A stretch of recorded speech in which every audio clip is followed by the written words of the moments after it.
నమస్తే welcome to CM progress report.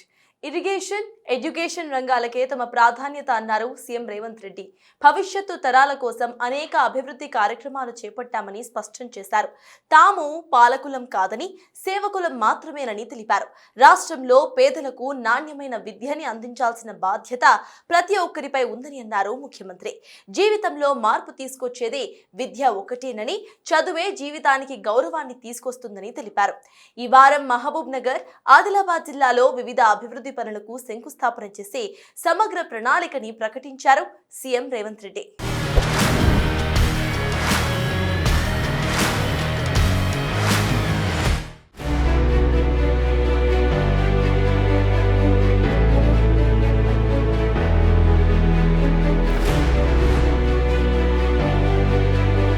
విద్య ఒక్కటే జీవితాలను మారుస్తుందన్నారు సీఎం రేవంత్ రెడ్డి. మహబూబ్ నగర్ జిల్లా పర్యటనలో జడ్చర్ల మండలం చిట్టబోయినపల్లిలో ఐఐటి భవన నిర్మాణానికి సీఎం శంకుస్థాపన చేశారు. ఉమ్మడి పాలమూరు జిల్లా విద్యార్థుల ప్రయోజనాలను దృష్టిలో ఉంచుకుని దాదాపు 600 కోట్లతో నిర్మించబోయే క్యాంపస్ కు సీఎం భూమి పూజ చేశారు. తెలంగాణలో బాసర తరువాత నిర్మిస్తున్న 2 ఐఐటి ఇది. దీంతో ఉమ్మడి పాలమూరు జిల్లా విద్యాపరంగా మెరుగుపడనుంది. ఇరిగేషన్, ఎడ్యుకేషన్ తమ ప్రభుత్వ ప్రాధాన్యత అన్నారు సీఎం రేవంత్ రెడ్డి. ఈరోజు ప్రభుత్వం వైపు నుంచి భూములు ఆశించడమో ఇతర ఏదైనా ఆర్థిక లబ్ధి ఆశించే కంటే మా ప్రభుత్వం ఇవ్వగలిగింది విద్యనే.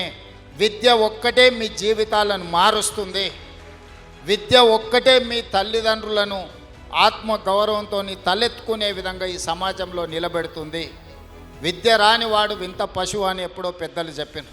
ఈరోజు ఈ సమాజంతో పోటీ పడాలి అని అంటే, ఈ సమాజంలో అభివృద్ధి చెందిన పౌరులుగా మీకు గుర్తింపు రావాలి అని అంటే మీరు విద్యలో రాణించాలి. అందుకే ఈరోజు విద్యనే ప్రథమ ప్రాధాన్యత కింద మా ప్రభుత్వం తీసుకొని ముందుకెళ్తుంది. Education is my top priority. అందుకే ఈరోజు not only IIT, engineering college, law కాలేజ్ను కూడా ఈరోజు పాలమూరు యూనివర్సిటీలో మహబూబ్ నగర్ జిల్లాకు మనం ఇవ్వడం జరిగింది.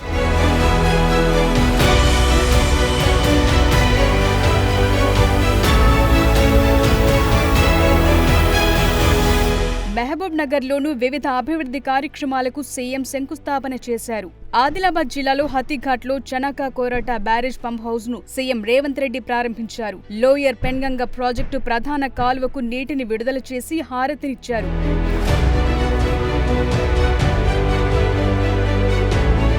నిర్మల్ జిల్లా పొన్కల్ గ్రామంలో సదర్మట్ బ్యారేజ్ ను కూడా సీఎం రేవంత్ రెడ్డి ప్రారంభించారు. యాసంగి పంటకు నీటిని విడుదల చేయడంతో రైతులంతా సంతోషం వ్యక్తం చేశారు.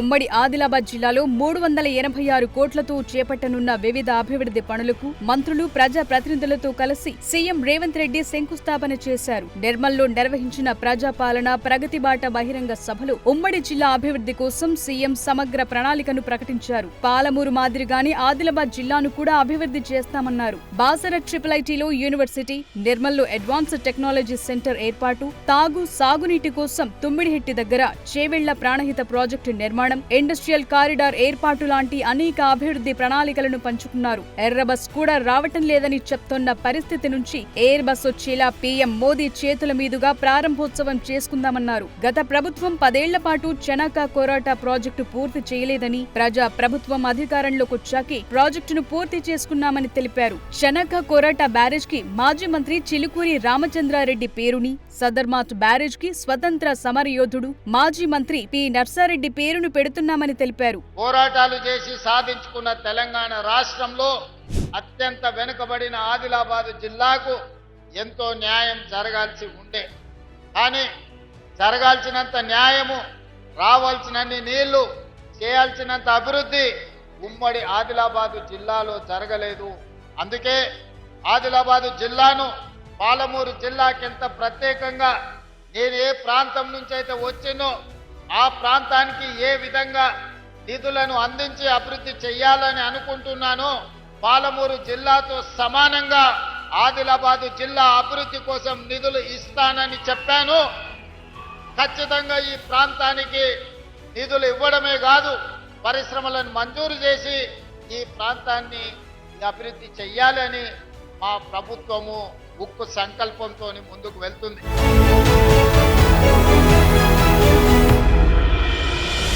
తుమ్మిడిహిట్టి దగ్గర గతంలో ప్రతిపాదించిన doctor BR Ambedkar Pranahita Chevella project నిర్మించి తీరుతామన్నారు సీఎం రేవంత్ రెడ్డి. డిపిఆర్ కూడా సిద్ధమవుతోందని తెలిపారు. ఈ ప్రాజెక్టు కట్టాలంటే మహారాష్ట్ర నుంచి కొన్ని అనుమతులు తీసుకోవాలని ప్రధాని మోదీ ఒక మాట చెప్తే మన ప్రాంతానికి మేలు జరుగుతుందన్నారు. అభివృద్ధి కోసం ఎవరినైనా కలుస్తామని మరోసారి స్పష్టం చేశారు సీఎం రేవంత్ రెడ్డి. నాగోబా జాతర కోసం 22 కోట్లు మంజూరు చేస్తామని హామీ ఇచ్చారు. దాదాపు 300 కోట్ల ఖర్చుతో మేడారం సమ్మక్క సారలమ్మ మందిరాన్ని కుంభమేళా స్థాయిలో గొప్పగా చేస్తున్నామన్నారు.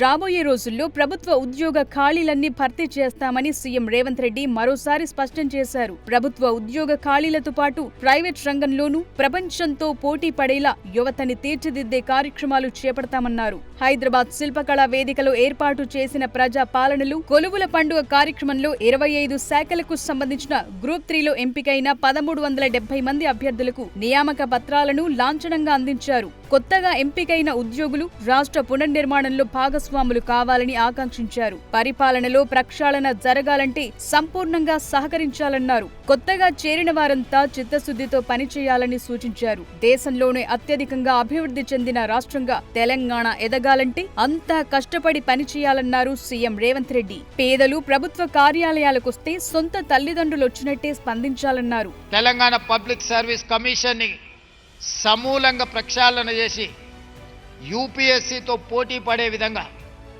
నేనే స్వయంగా అక్కడికి వెళ్ళి యూపీఎస్సీ చైర్మన్ను కలిసి ఏ విధంగా వాళ్ళు యూపీఎస్సీ ఆరోపణలు లేకుండా పోటీ పరీక్షలు నిర్వహిస్తుందో, ప్రతి సంవత్సరం ఐఏఎస్, ఐపీఎస్, ఐఎఫ్ఎస్ లాంటి పరీక్షల్ని ఏ రకంగా నిర్వహిస్తున్నారో వాటి అన్నిటిని తెలుసుకొని నిష్ణాతులైన వాళ్ళను, హైలీ క్వాలిఫైడ్ పర్సన్స్ని ఈనాడు తెలంగాణ పబ్లిక్ సర్వీస్ కమిషన్ చైర్పర్సన్గా, మెంబర్స్గా మనం నియమించినాం. ఇది ఏదో ప్రభుత్వ ఉద్యోగము రోజుకి 8 గంటలో 10 గంటలో పనిచేస్తే వేతనం తీసుకునే బాధ్యత కాదు. తెలంగాణ రాష్ట్ర ప్రభుత్వంలో ఉద్యోగం అంటే ఇది ఒక భావోద్వేగము. ఈ తెలంగాణ రాష్ట్రాన్ని పోరాటం చేసి సాధించుకున్నది ఒక భావోద్వేగంతో. ఈ ప్రభుత్వ ఉద్యోగము మీకు మాకు ఒక భావోద్వేగం. ఈ భావోద్వేగం తెలంగాణ పునర్నిర్మాణంలో మిమ్మల్ని భాగస్వాములను చేస్తుంది.